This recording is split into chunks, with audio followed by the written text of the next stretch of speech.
Today, at a rally, former presidential nominee Mr. Donald Trump, I don't know what you're supposed to call him these days, was shot. Kinda. I mean, not kinda, he was shot, but the damage was kinda. He got hit in the ear like a graze. The bullet pierced his right ear like a gay high schooler sending a covert signal, but after falling to the ground, Secret Service surrounding him like a mosh pit of human shields, he stood back up, blood streaking down his cheek, pumped his fist in the air, and repeatedly shouted, "Fight! Fight!" And that's how you show a paid actor who you're messing with. I'm just kidding. I don't believe the attempt was staged, especially because the shooter was fucking demolished in retaliation. But another audience member was also killed by the shooter, and if you're staging an assassination attempt, I don't think you want murder on your list of charges if you get found out. But many people were suspecting it to be staged, as it happened live. People floated the idea of a BB gun being used, which seems unlikely based on the fact that a person died from over 100 feet away from getting hit by one, and I was under the impression that the whole point of BB guns is that they can't do that shit. But even if the attempt isn't staged, it's still an absolute win for Trump, because everyone now is like, holy shit, this dude's badass. The photos that came from this thing are as striking as they get. Even the liberals are like, oh fuck, he's cool now, god damn it.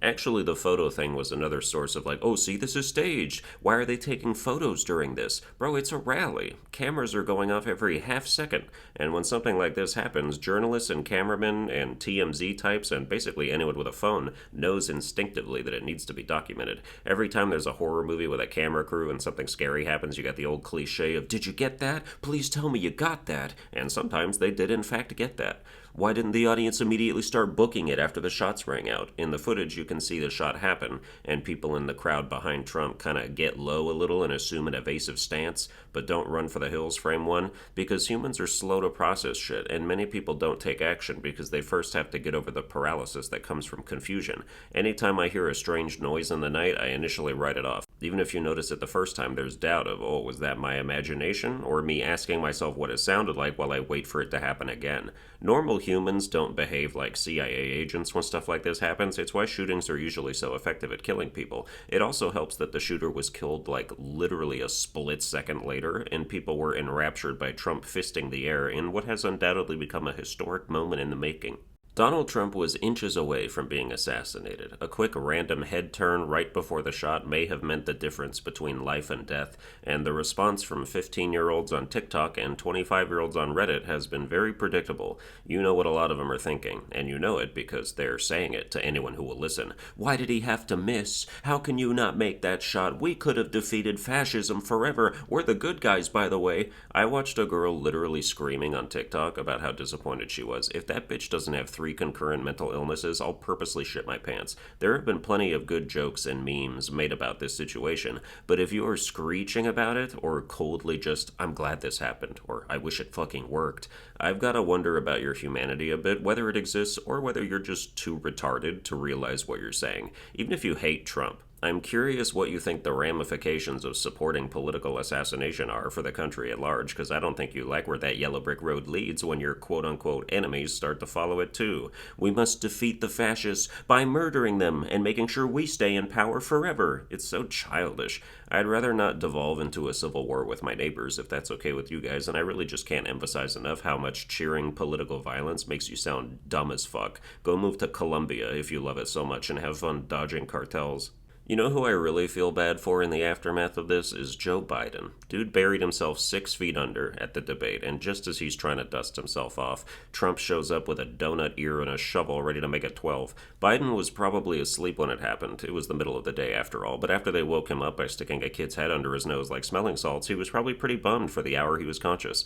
Joe Biden is like an empty husk that's been pumped full of general Democrat hopes and wishes in an alchemy experiment. A vote for Joe is a vote for the idea of a liberal president rather than an actual dude. They just want to keep that Oval Office chair warm until they find someone else, which I don't like the idea of. Just take the L this cycle. It's disheartening to have a president that's being operated by puppeteers, routinely injected with cocktails of drugs to seem lucid before getting shoved in front of cameras and routinely malfunctioning. My man called the president of Ukraine President Putin. He is only sometimes here. If Biden had been on that stage and got shot in the ear, he'd have been like, damn mosquitoes. You know, my uncle was shot by a mosquito. Then he'd get on a bike and fall over. It's not the blue voters' fault that this is who they're stuck with, though. One day you'll have a real candidate again whose main problem is that he's cringe instead of dead.